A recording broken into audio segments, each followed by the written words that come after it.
listening to the GM Shuffle, presented by DraftKings and VSiN. Welcome into GM Shuffle. You know, presented by DraftKings. DraftKings, the crown is yours. I am Geoff Schwartz, 8 years National Football League. That is Marty Hurney, 30 years NFL front office. We have a great show for you guys today. It's NFL schedule week, Marty. The schedule leaks out every day. It trickle till Thursday. We'll talk about what I look for as a player. I think this is pretty universal. I give you my opinion sometimes as a player that it's my opinion only, but I think my opinion on schedules is pretty universal. We'll get your opinion on schedules, Marty, and then we'll talk about worst rosters. We did best rosters last. We'll talk about worst rosters with a lens to how they can fix it, right? I don't want to dump on all these teams that we're going to talk about, but just an idea of how they can get better this season, or maybe it's one of those years when you just struggle to get ready for next year. As we get through the schedule, Marty, we'll kind of hit on different points that we look at. But for players, number one, Marty, is the bye week. That's what we look for, number one. And people think, oh, you don't want to play, that's why. No, it's not why. I'm not sure you even get paid during bye week. I mean, we'll get paid on the weeks we play anyway. So it's not like we're making money on bye week. But you do. We do get paid on bye week? Yes. Yeah, it's yeah. Oh, let's go, Marty. Not anymore. It's just over the 17 weeks. Yes. 17 games.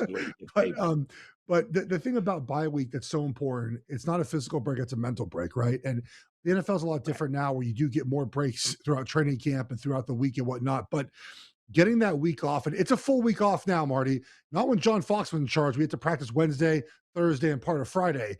Now you go in Monday, and we'll see you next Monday. In my time in the NFL, Marty, I went to Turks and Caicos for a bye week. I went to Bahamas with my family. I went to go see a Giants World Series game across the country in San Francisco. And like, the mental break is so valuable, Marty. Do you guys look at bye week in the same way that we do?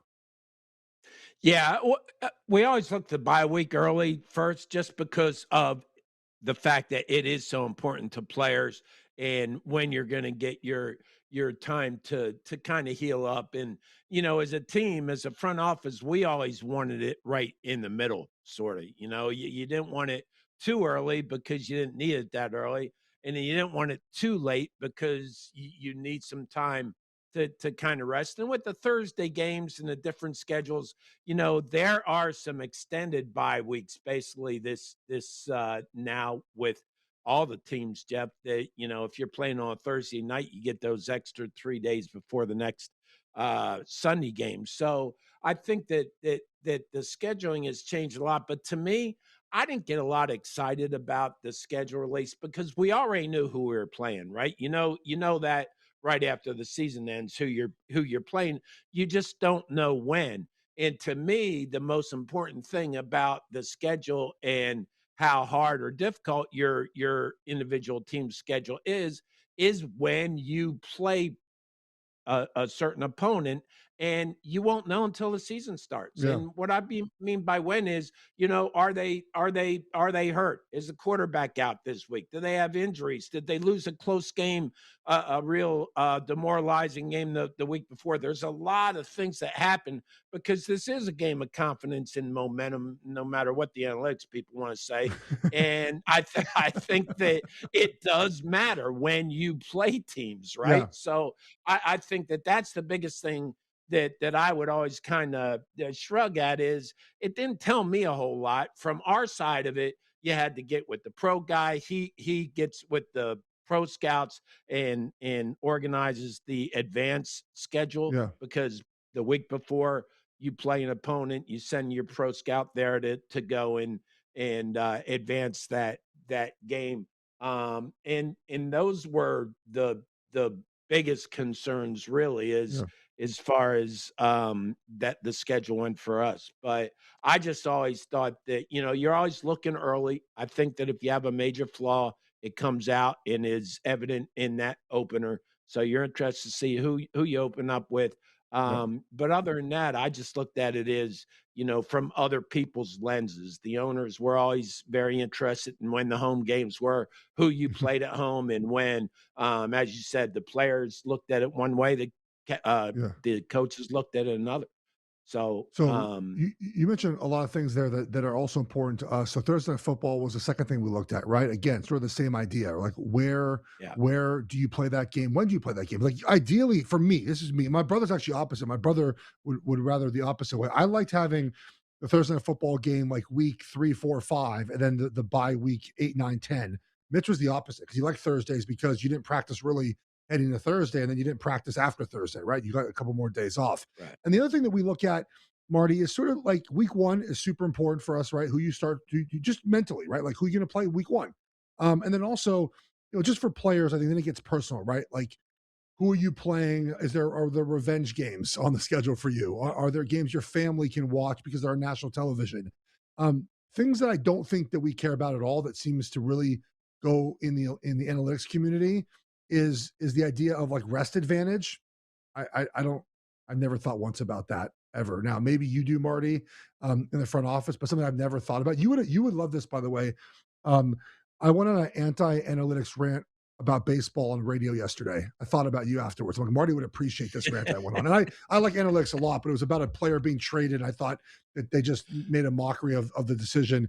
But, for us, again, the rest and sort of the personal games for us, the national TV games really mattered. Do you guys look at in a rest disadvantage? Something I never really cared about. I think it's a trendy thing now. Well, this team has more rest than someone else. I don't think it matters in the end. I don't think that a team plays better or worse over 18 games or 18 weeks because they have 2 games where they have a schedule disadvantage, a rest disadvantage, I should say. Yeah, it wasn't as much rest to me, Geoff, because you can handle that inside too, right? I mean, overall, over the course of the year, everybody's got similar kind of Yeah. windows, and windows where they don't get a lot of rest, and they do get a lot of rest. But I didn't really care about that as much as, are you healthy, and does it give you enough time in between games for players Yeah. to heal up the minor injuries? And I do think that 3 days is extremely hard.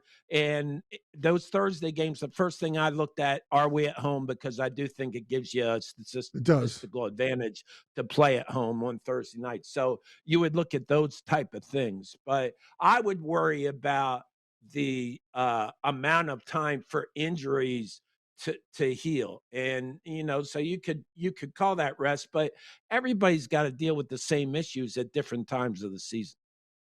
We do. And that's why, it's fun to see sort of where this slots out. The thing that I think will matter at Thursday more than the stuff we talked about, sort of player front office, is when you play a team, right? So like I've used this example with the Raiders, Marty. Like if you play the Raiders late, you probably get a different team than if you play them early. And I think that will matter if you look for your schedule for your favorite team. You're playing, who the teams are, right? It's a matter of how it slots out. But you might get a team later in the season that's much different than the start of the season, and that will matter, right? So I think that's sort of, as a fan, how you can look at it, right? It's sort of the structure of your schedule when you play teams. Yeah, because when would you rather play Kansas City this year, early or late? Early. Of course.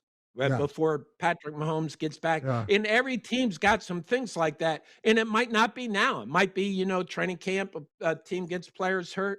But it really is, when you play a team, is more important than who you play. But you don't know whether when helps you or not when the schedule releases, because it's all about the health and the status of the team the week you're getting ready to play 'em. So we do know some international games have been scheduled. We know those are out. We did get an announcement today of week one game already in the States, Sunday Night Football, Giants, Cowboys, shocker, first time that's ever happened. Sunday Night Football in New York, week one. Marty, I played in this game in 2015. It was reversed. The Giants were at the Cowboys, Sunday Night Football in 2015. And it is one of the most frustrating games of my career. I want to run a scenario by you, and just wonder how you would have handled this if this happened to a team that you coach. I'm curious if it ever happened. So we're playing the Cowboys. We're up by 3 points with 2 minutes left. Okay. The Cowboys have 2 timeouts left. All right. We're up 3, 2-minute warning. They have 2 timeouts left. We're at the 4-yard line. Okay. So if we score a touchdown at the 4-yard line, we go up by 10 points. They have their 2 timeouts left, and we'll see what happens. It's after 2-minute warning. Okay. We're in the huddle.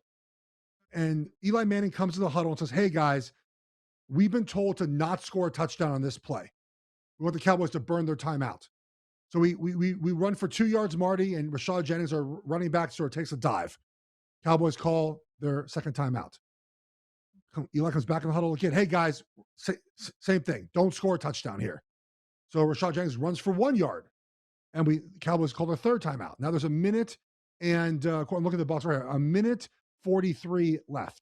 A minute 49 left, somewhere around there. So 3rd and goal from the 1. We call a pass for some reason. A pass, Marty. Eli throws it out of bounds. So the Cowboys get to keep the clock. They get to keep 40 seconds. And we kick a field goal with 1:34 left to go up 6.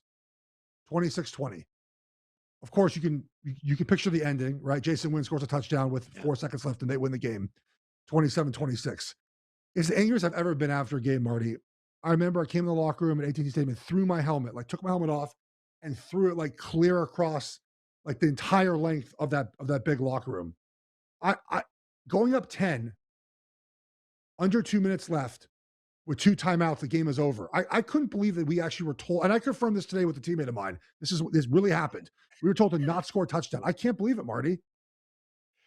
Yeah, I was shaking my head through the whole story, Geoff, because there were so many head-scratching things. I mean, why wouldn't you want to score a touchdown, go up by 2 scores, and basically ice the game? Because I think it was this is when you play Madden or video games, this is what you do in video games, right? If you're at the 5-yard line, Marty, you can just eat the clock out and then score because it's a video game and the game is over. It's the NFL. Go up 10, under 2 minutes left. The Cowboys have 2 timeouts. They have to drive the length of the field, then onside kick, recover the onside kick, then get a field goal. Right now, this is 2015. They don't have Aubrey kicking for them in 2015. No. Bad year, And Marty. we've all seen those drives. We've all seen those. 2012, Matt Ryan gets the ball at his own 1-yard line, 59 seconds left, drive down, they score, they beat us, and he yells, "Get off my field!" And it's a whole. I mean, oh God. But and I would look at when we played the Falcons. I would do that when the schedule came out at Carolina because it was that bad. Coming up next, we'll get into worst rosters in the NFL. But first, Week 1 line is up on DraftKings. Dallas Cowboys, New York Giants. Dallas is favored by 1.5, minus 125 on the money. Total 47.5. You can bet on it now, guys. That time of year, we have lines up for Week 1. Let's talk worst rosters in the NFL next on the GM Shuffle.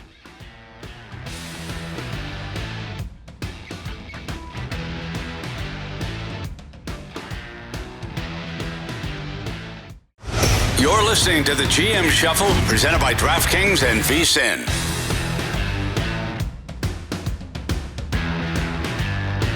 Welcome back to the GM Shuffle here, Marty. Let's get into our discussion of worst rosters in the NFL. Now, we're not going to do this mean-spirited because that's not the point of what we're doing here. We're just talking through the rosters after the draft and whatnot. We did best rosters in the last episode. Go check that out free on YouTube and your podcast platform. You can also subscribe on YouTube. That'd be awesome for the podcast. We appreciate all the growth we've had the last couple of weeks and months on that channel. So please go subscribe free of cost. To do that just helps us out a lot. Let's start with the NFC South here, Marty, a division that we know very well. And again, I mean, worst roster is all relative, and a lot of this will come down to the worst quarterback because we talked about this on our previous show that quarterback is worth, if every player is worth 1, quarterback's worth 5, right? So you go through and you have Bryce Young, you have Tyler Shuck and Baker Mayfield, and Atlanta has 2 quarterbacks, and we think none of them might be all that great. When you look at worst roster in this division, I think it might start with the Falcons, even though it's not a bad roster, but quarterback has to weigh heavy in this one. Yeah, I agree, Geoff. The Falcons are the ones that, to me, I've been excited the last couple of years. I've been excited about the Falcons personnel and what they've done in the draft, and I thought they the first round they've added some really good skill players, and I thought their offensive line was good enough. And it's been that question at quarterback, and I don't think you've answered it yet. And now I just feel like they're taking a little bit of a step backwards. I mean, now you have Jawan Taylor at right tackle, and he's basically protecting the blind side of your 2 left-handed quarterbacks, which we got to see how that plays out. I just think that I think that the Panthers have gotten better. I think the Saints will be better. And I think Tampa is probably going to level off, but I think they'll still be good enough to compete. I just think that the Falcons are going to have a very hard time because of the questions at quarterback, and it just doesn't seem like the dots have been connected. And let's see if Kevin Stefanski can do that in his first year. And I think that they will start getting a blueprint and start taking steps forward. But I think they're going to have to take a step back first. And the quarterback situation is probably and no probably about it. I mean, it's the biggest question mark in the division now that the Saints have settled on Tyler Shuck. So let's get to Tampa Bay quickly, Marty. I'm curious about their roster. So wide receiver, obviously, it's very solid with Ibuka, McMillan. In year 3 now. I think it's 3 year. Godwin's getting older though, and pretty beat up. Offensive line, they've done some good work to revamp that. I think tight end's just okay. The running back room is now Bucky Irving and Kenneth Gainwell. I think Baker Mayfield is on the way down. I don't think he's a bad football player, but I think we saw last year, Right. he's getting older, and he's just sort of on the way down. Defensively, they're trying to infuse some younger talent, right? Reuben Bain Jr. in the draft and Josiah Trotter with older talent on the defensive line. Vita Vea was a 2018 draft pick. He's played a lot of football. He's really good. It's Yeah. not at all a slight on Vita Vea. But it's a group sort of transitioning from a lot of older players to younger guys. I don't know how good this roster is. I think I have my eye on Tampa Bay as like a sort of sneaky bad team this year out of nowhere, like a 6-5-6 win team. It just it's on my radar. And I might be crazy on that. They've been really solid for so many years, but it does have my attention. I agree with you, and I think that your point about Baker Mayfield, and listen, he's phenomenal, but you can tell the nicks and the hits are starting to pile up. I think, and Jeff, this is a big boy sport, and I think that obviously big bodies have a better chance of holding up over the long term, and I think a guy like Baker, the way he plays, the style of play, just the fearlessness he plays with, he's getting he's getting taking a lot of hits. And I think that you can see it kind of wear down, not only year to year, but within the seasons, starting quicker, faster, better earlier in the season and then wearing down as the season goes. So I think Tampa Bay is it's always going to be a physical, hard hitting team with under Todd Bowles. But, you wonder if they have enough team speed and enough dynamic players, especially offensively. Listen, they have receivers, but you got to get chunk plays. I think Bucky Irving missing a lot of time last year really hurt them. I'm a huge fan, and I think when he's in the game, he makes their offense a lot more dangerous. So they're an interesting team. I think this is a division that's kind of changing its character as far as the standings go and who's going to be up top, but they're still competitive enough to challenge to win this division, in my opinion. They are. I mean, it can certainly be a case where that they end up being competitive because it all works out for them this year, and they're less injured, which is certainly something to look forward to if you're Tampa Bay. Moving to the AFC South here, Marty, it does feel like a division that it's the Titans, I think, has the worst roster, but every one of these teams just has sort of a concern, I think, on the roster. We talked about best rosters. I think we settled on Houston because of the defense. I think that's what we settled on. Yeah. But the offensive line, I mean, that's a question mark, right? They can't stay healthy wide receiver. What's Stroud going to be this season? As we're talking about, Jacksonville, I think, has holes on their team as well. But I do think that in the end, it probably is Tennessee, and that's really no fault of the current staff, right? They're trying to do the best they can to rebuild this roster on the run.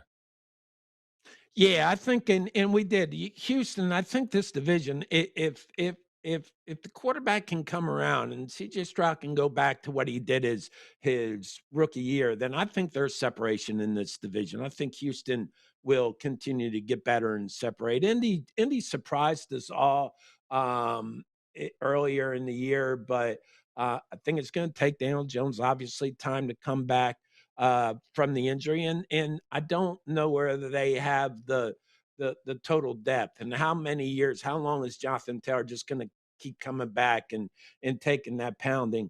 Tennessee, everybody's getting on Tennessee for taking Jeremiah Love, who I thought was the best pick in the draft. He's a really good player that's going to make them better right away. Obviously, they're not going to be good enough right away because they have so much to work with. But I think that the right offensive plan can make this team better, make it a basically make teams play to your level and try to run the ball and get time of possession and win some low scoring games as you get better over the years. So Tennessee, um, Carnell Tate they drafted, right? Calvin Ridley. They got Wendell Robinson. I feel like it was a slight overpay, but obviously there was some love there with Brian Dable. Ion Manor played well as a rookie last season, right? The offensive line, Skoronski, I think is a good football player. Dan Moore, J.C. Latham got to take a jump this year. They went and got Volson and a couple centers in the draft and free agency. So it feels like a sort of a group I hope on the up and up. Tight end is to me is sort of fine, not great. Running back again, Pollard and Spears, it's okay. They added Singleton in the draft.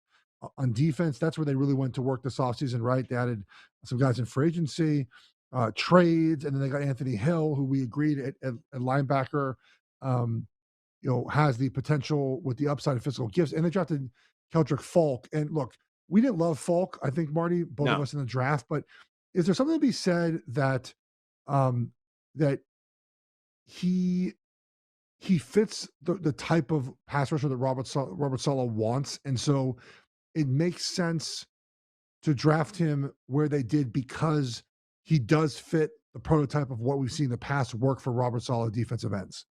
No question. And a lot of this, Jeff, 50% of the personnel evaluations are about fit, right? So I'm like you, and I was probably more than you. I didn't see a lot of the traits that you'd be looking for as an edge out of Falk, but he is a very physical player who does fit Robert Saleh's plan. So and I had a brain fart. Obviously, it was not Jeremiah Love. I always he went to the Cardinals, but I think Carnell Tate still helps them. And I think this is a team that's going to get better. And if you watch them last year, man, they needed help at receiver. They dropped so many passes. I think this team that's going to get better because of personnel, because of coaching, but they're still a year or two away. Yeah, they are, and I think Robert Saleh will get them in the right direction. Let's talk Indy really quickly. I don't know, not the worst roster in this division, but I do feel like it's fine. It's not like there's not a ton of guys that you look at and you're like, man, that's a difference maker. That's a game wrecker, Marty, as we call them. Is that a concern for you with Indianapolis? I don't think they're going to be very good this year, at least up to what Yeah, we thought they might be last year. Indy's really got that feel of a team that had a great year and is going to take a step back. And I think that not to anybody's fault, but they again, I mean, you kind of you got fortunate with Daniel Jones, then he gets hurt, and you got off to a fast start. But I just don't think they have the depth. I still think they need more depth and more talent around them. And you gotta really make sure you have the answer at quarterback. So I think that a team that started fast, hung in there and until they faded some, but I think that this team takes a step back next year. All right, coming up next, we're going to hit on some more roster discussion, worst rosters. We'll head over to the West. But first, let's talk about some AFC South props here on DraftKings, Marty. Regular season win totals here. Houston, 9.5.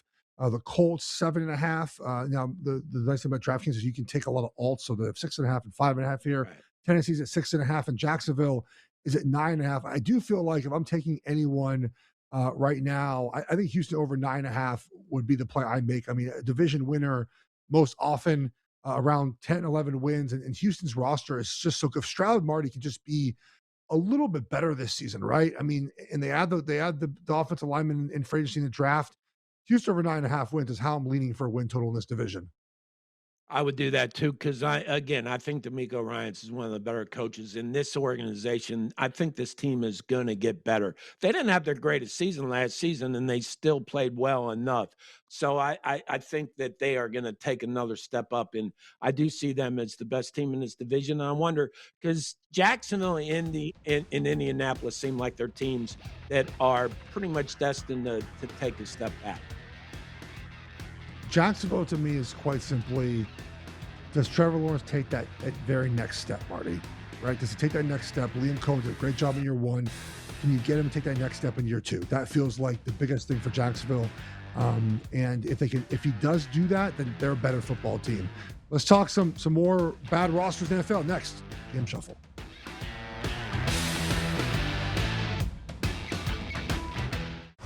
You're listening to the GM Shuffle, presented by DraftKings and VSiN.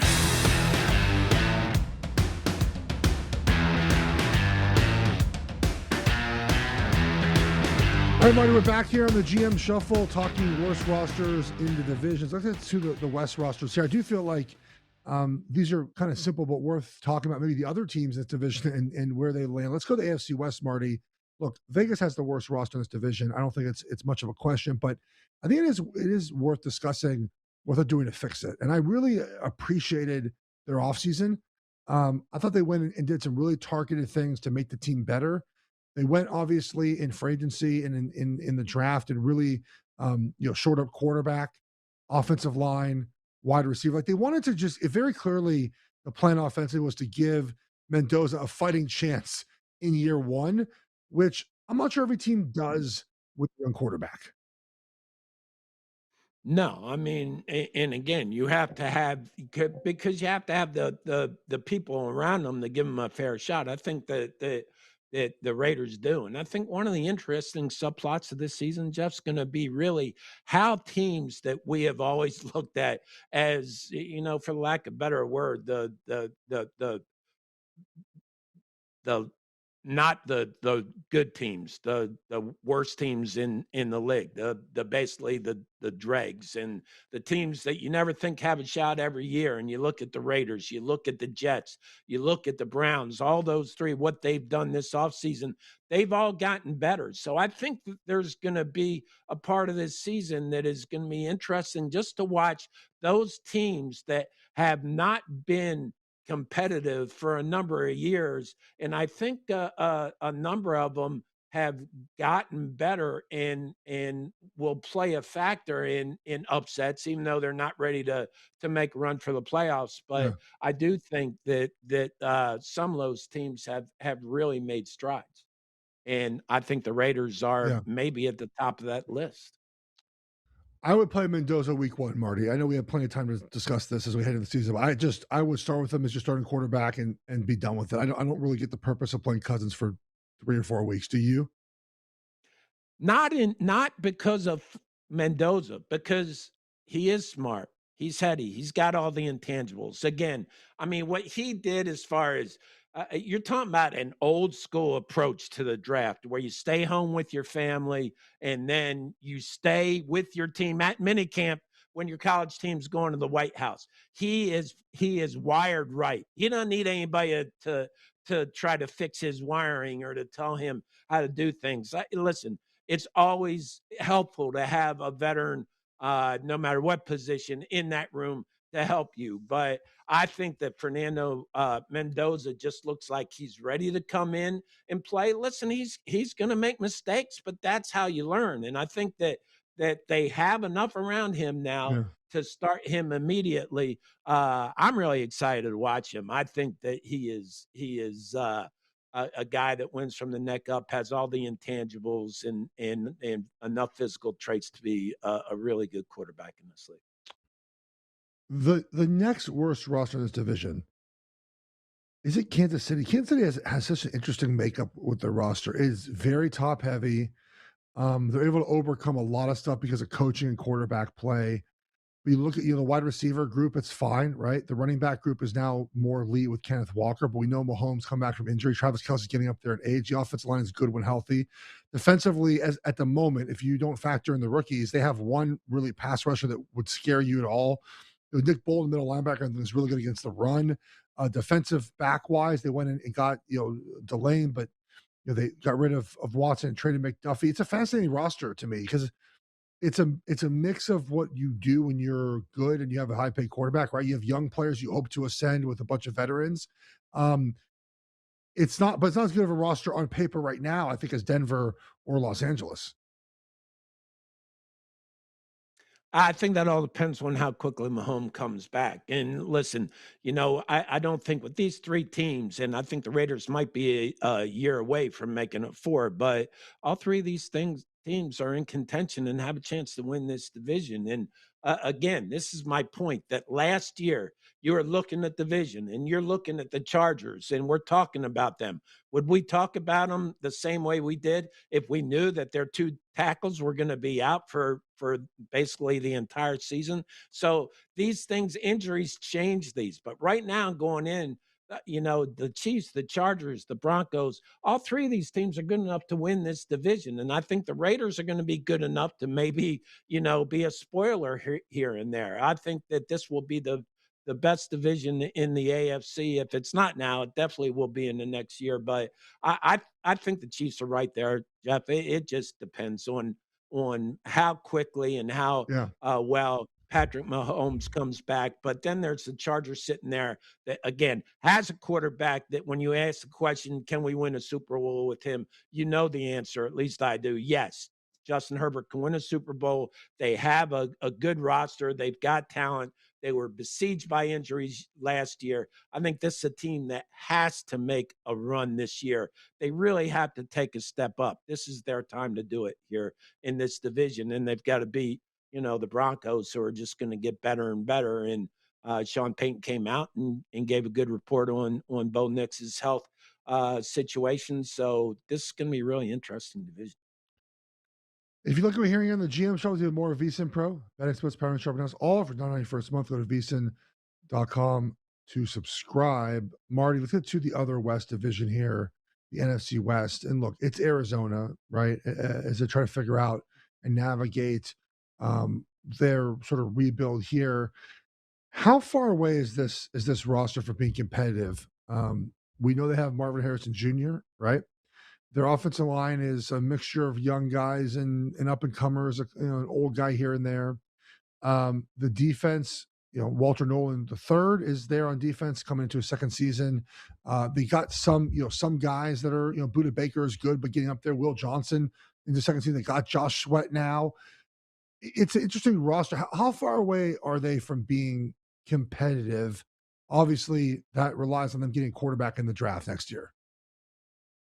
Yeah, I mean, again, and I think Jacoby Brissett is a good enough quarterback to manage, be a game manager this year for him. And I do think that the roster is getting better. But my problem is I've got to see it work. I've got to see it flip with this change. I got to see players improve. I mean, Marvin Harrison goes there. Everybody thinks he's the best receiver in a number of years to come out, and he just doesn't produce right away. And I think that, again, now this is the team that took Jeremiah Love, and I think he's the best player in this draft. Let's see what they do with them developing young players and coming in and making impacts. I think that this is a team that seems to have a blueprint. I think Monty Ossenfort knows how to build rosters and has a blueprint. They are a couple of years away. But anytime you say how far away is a team, Geoff, and they don't have a quarterback, they're a long ways away. I mean, it's just so hard to get the right one. It's just it's very hard. Do you think Jacoby Brissett gets paid this? I think he probably deserves. He's going to be the starting quarterback. He needs more than $5 million. How would you handle that if you're in the front office there? Yeah, it's funny because I've dealt with Jacoby, and Jacoby is one of my favorite players. My favorite people to deal with. He represents himself. He sits down with you. He is a very intelligent guy who knows the business side and has people he talks to. And he is Jacoby's not outrageous. He's not. He just wants what he thinks is fair for the role that he's playing. So, and obviously, I think the role that he's set for this year is worth more than $5 million. So, but Jacoby's a very rational, good person, great Yeah. team guy, and that they'll get it done. But I think he's a good person to have as far as until they find that guy of the future. The Niners, I think, are closer to having the worst roster than best roster, Marty, in their division. Um, it's McCaffrey, who's incredible, but there's always sort of lingering injury concerns. Brock Purdy, Juszczyk, and Kittle. So it's like an older sort of core on offense, including Trent Williams. So it's 5 kind of core pieces, a little bit older, but they're really good, right? Wide receiver, Mike Evans, what we get from him? Christian Kirk, Stribling they drafted, maybe an overdraft. The rest of the offensive line's not great. Defensively, Bosa's back, right? Greenlaw, Warner off an injury. Warner's an incredible football player. Hopefully he can be healthy. But it does feel like a roster that's closer to the bottom than top of the division, right? Marty, am I crazy for thinking that? It's a question of, and we don't, because they have done so well with Brock Purdy. That the move up high in the first round and the miss on Trey Lance at what was it at 3, the quarterback. They've covered that up because Brock Purdy came in as a low 7th round pick and they've won games. But my question is, again, with every quarterback, can they win a Super Bowl with Brock Purdy? And I'm not sure the answer is yes, Geoff. So I think that they're always going to be Yeah. competitive because of their head coach, but I don't know whether they're going to be as good as they can be. Purdy has made a Super Bowl, as we know. Close loss to the Chiefs there, but that does feel like that might be their best season with this group together. We'll obviously see in this year they're really well coached. That really helps them out each and every Sunday. We'll see how far they go this year. Coming up next, we're going to talk one more division for worst rosters. But first, let's get to some NFC West win totals here, Marty. Arizona, 4.5. Rams 11.5, depends, maybe 10.5. They kind of have numbers juice here and there. Niners sitting at 9.5 or 10.5, depends what number you want to take the over and under there. And the Seahawks, we didn't talk about in this episode, they're at 10.5 right now. Is there a win total, Marty, that stands out to you as one you might play here? Yeah, I'd go under the 49ers, and I might think about going under on the Rams. Rams. I just I think thought. I think Seahawks. I don't know. Everybody's I know. I went the 49ers, but I think the Rams, it's going to be interesting. And it's going to be interesting to see how Seattle bounces back. I think the one I would make is probably the under on the 49ers, but the Rams are very interesting to me. I'm going to keep looking at them and decide, but that's a lot of The Rams, the more I think about their draft, man, Ty Simpson, another tight end. If you told me they left the draft with a first-round quarterback and then a second-round tight end, I don't know if that would have probably, pre-draft, I would have given that an F. Marty? And that's what they did. Yeah. So they did. Yeah. And obviously, they feel good about Ty Simpson. We feel good about some of these rosters we're going to talk about, even though if they're bad. We're going to do that next here on GM Shuffle, presented by DraftKings Network.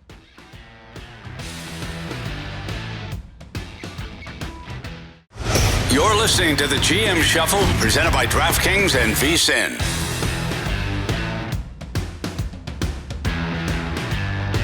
All right, we're back here in the GM Shuffle one last time to talk about some worse rosters in the East Division. Before we get going here, if you're listening to this right now, you clearly like us, right? You like hearing our voices. So please go subscribe to us on our YouTube channel. I'll stop talking about this, Marty.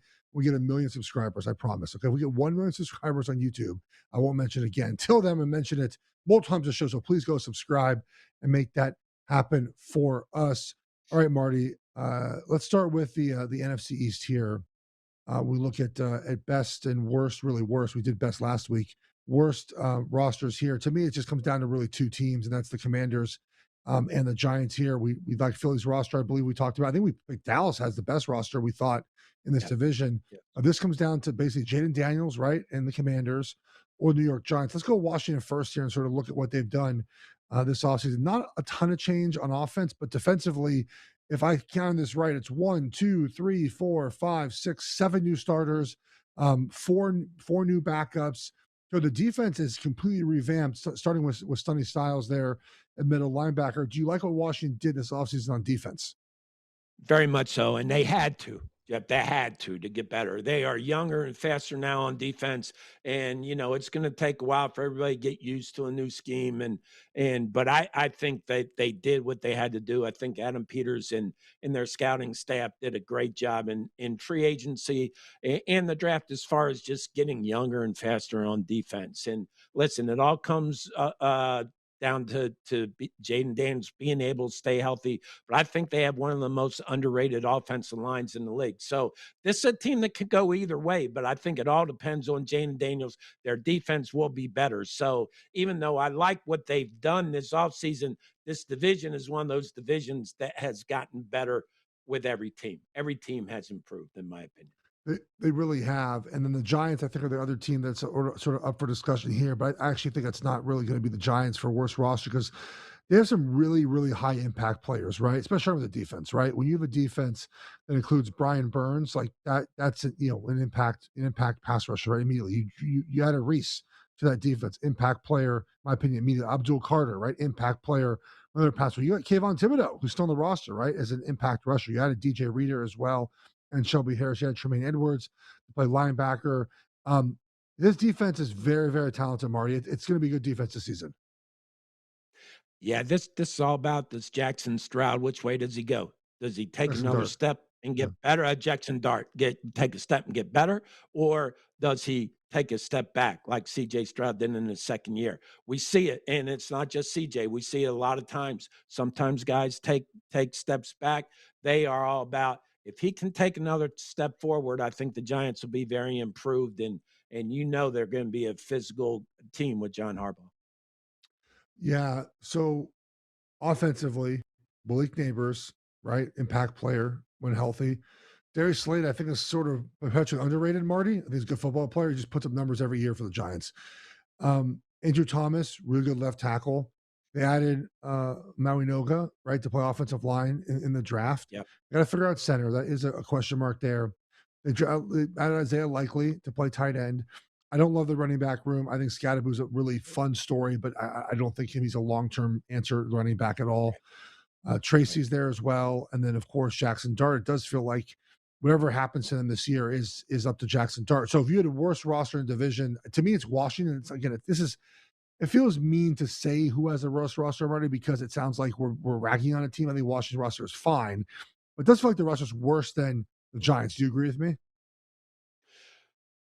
Can't answer that right now. Daniels. I mean, I think that I think that the Commanders and the Giants both got better, so it's hard for me to say that they could be, but they're in a division that's going to be pretty good, I think, Jeff, and that has a tough schedule as far as the conferences, the divisions they play. But I would just have to say, because of a first-year coach, because I haven't seen them, I think the Giants might start slower. But I think all four of these teams can beat pretty much whoever they play if they are, healthy and playing well. And I think it's going to be a really interesting division. I do like the Cowboys. I think that on top, I think they've gotten the most improved.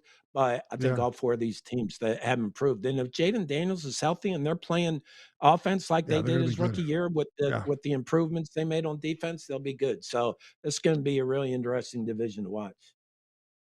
Looking at the AFC East, I actually think if we rank worst rosters and divisions, I think the East is in the running for like just generally worst division. So the Buffalo Bills, I think we agree today are the team that has the best roster in the division because of Josh Allen, right? That kind of put him over the top, but it's not a team with like a ton of Pro Bowl, all pro guys. It's just not at the moment, right? Just isn't. Josh Allen does a lot for them. No. The Dolphins roster is in the middle of a rebuild at the moment, right? Right. The Patriots made a Super Bowl last year. I mean, Christian Gonzalez, right? Barrymore, Milton Williams, Drake May. That's right. That's about it for like guys. You're like, yeah, those are dudes. I call them game wreckers. Those are game wreckers, right? Right. And the Jets, low-key, actually have a decent roster for their projection win total this year. But again, not a ton. Does it feel like this is the worst roster division in the league? Uh, it it's hard though, Jeff, when you go to say that when you go down and you say, Josh Allen and Drake Drake May. May. I don't know. I think this year, this division, that this is the Bills' time. They got to make a move, right? I think that they went through a lot of difficult things in the offseason, made a lot of changes. I think they have the optimism and the energy that comes from changes like that are made. The Patriots, if you look at them, and you have said it many times, Jeff, about their schedule last year, but they feel like a team, even though they're a young team that's getting better, they just feel like a team that might take a step back, right? I mean, it just feels that way. Everything went their way. They stayed fairly healthy. They played a schedule where teams didn't have the best record. So I think that they take a step back, and the Jets and the Dolphins are both, Yeah. again, just like we said before, they're both improving. They're not going to be good enough right now, but I'm really intrigued with what the Dolphins are doing. And I think the Jets have really made some good moves. So I think this is going to be a tougher division, okay, Yeah. as far as the games between each other. But I think that this is the year the Bills have to make the move. I really don't like the Patriots offense, like the roster. The more I look at it, they got it to where they give them credit for how they played last season, Marty. But like, where's their wide receiver room rank in the NFL? Butte, Hollins, Dobbs, Kyle Williams. Where does that rank? Bottom third. You gonna add AJ Brown? Okay, AJ Brown. Okay, that makes him average now. Does that make him Probably, average? right? I Okay, mean, probably. average. Sure. I think we Yeah. have to assume probably that's going to happen. So, Offensive line. it's Offensive certainly line. just average, Offensive line below average at the moment, right? below average. Yes. Okay. Yeah. Tight end. Hunter Henry. I mean, They drafted the kid from yeah. Notre Dame. Yeah. Um, Above average. Above average. you think tight end's above average? Okay. What do you give running back? Oof. I think their backs are good, but like not Average. fine. Average. I would Yeah, say. average. Yeah, average. Yeah. Now Yeah. Drake May obviously makes it much better. Now, defensive line, even Yeah. going like defensive line's above average, as we know. Line off the ball linebacker is what average probably for them, Average. right? Yes. Secondary as a whole might be above average, but that's just I think because Yeah. Gonzalez is so good. Yeah. Oh, It's a funny like they won the Super Bowl. They won the Super Bowl last year with like what? Would you say? Oh yeah, we you should have have to drafted make him. a I know. rule I'm sorry. not to mention Christian Gonzalez on this Yes, show anymore. yes. It kills me. He's Just incredible, call me and before you. Just call me just what before you you have to saw in draft a. college. Call me before you have to Same draft an thing. Oregon guy. I I'll saw get you it. going in that Believe me, I direction. saw it. It just, but yeah, You guys took I 4, mean, right? when you look at them, and they have talent, Jeff. I'm not saying that, but Yeah, doesn't it feel like they're just ready to take a step back this year? It doesn't have to be a big one. I and mean, their but if they schedule's go much tougher. 9-8, it's a step back, right? It is a step back, and the thing looming over them that I think is we don't have a lot of time to discuss today, but look, Vrabel will keep his job. He's not being fired by the Patriots. But if it gets to a point where he has to step away, Marty, or they start slow and go 1-3 and it becomes like a big talking point about what Yeah. happened this offseason, Yep. what is his job status going to be? Again, I think it's going to be him stepping away. The Patriots are not firing him. He won a Super Bowl last season. This doesn't affect his job. But if he has to step away for any reason, that obviously changes how their season goes. And that's speculation, obviously, right now. But it is worth mentioning a little bit when it comes if they start 1-4, Marty, it's going to be another topic of discussion, obviously. Yeah, and this division has gotten better, right, Yeah. Jeff? So it's going to be Yes, yeah. harder to win games. It's going to be harder to match your Yeah. record from last year. All right. Let's get to some NFL futures for this division here, Marty. The AFC East here, I'll pull them up on DraftKings, our buddies at DraftKings here. Jets, 5.5 wins. Bills, 10.5 wins. Patriots, 9.5 wins. You get under 9.5 at plus 115. And then Dolphins here at 4.5 wins. I think 4.5 wins, Marty, is very low for the Dolphins. I'm not sure I'm going over here, but Patriots under 9.5 wins at plus 115 or Bills over 10.5 feel like two wagers I would consider. Yeah, I like those. I kind of like I love the Dolphins at over 4.5. I mean, again, I think they got the A low quarterback. So number. I think it's a really low number. And as crazy as this sounds, I would consider going over on the Jets. I think the plays in right now are look at the improvement that the teams that we don't talk about a lot. There are some teams that have really made improvements and Cleveland's, and we'll get to Cincinnati, but those are the teams I'm going to hit. I do like the Dolphins over 4.5. I love it. Yeah, you're higher on Wilson. I am. I bet Jets under 5.5. By the way, I've done that already. I'm just putting that in my back pocket. I don't want their coaching staff. I'm just going to do it. All right, guys. We'll be back next week. We're going to talk some NFL futures, some holistic NFL things that we can find to talk about and wager on. We'll do that next week. Take care, everyone. Have a great one.